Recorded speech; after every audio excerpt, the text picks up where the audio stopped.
من میشینم رو زمین، صاف میکنم هر دو پامو، دستم به زانوم میرسه، تکون نمیدم پاهامو. 4 دست و پا را رفتن و من بلدم خیلی قشنگ.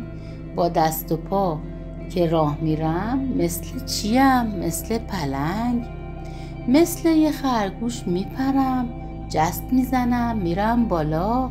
دلم میخواد پر بزنم برم توی آسمونا.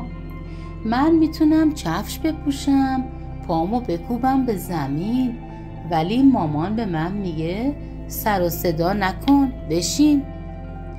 میرقصم و دست و پامو اینور و اونور میکنم، صدای آهنگ که بیاد رقصم و بهتر میکنم.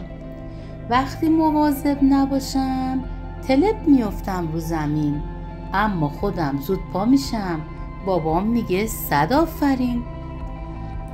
من میتونم تند راه برم، تو کوچمون بدو کنم، فقط باید هی تند و تند پامو عقب جلو کنم.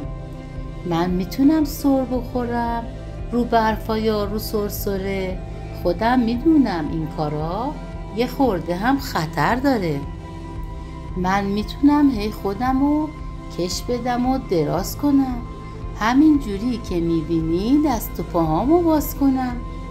لگد زدن هم بلدم، اینجوری با پا میزنم، فوتبال که بازی میکنم لگد به توپم میزنم. من خودمو خم میکنم، اینجوری دلا میکنم، دست و پاهامو رو زمین پشتمو بالا میکنم.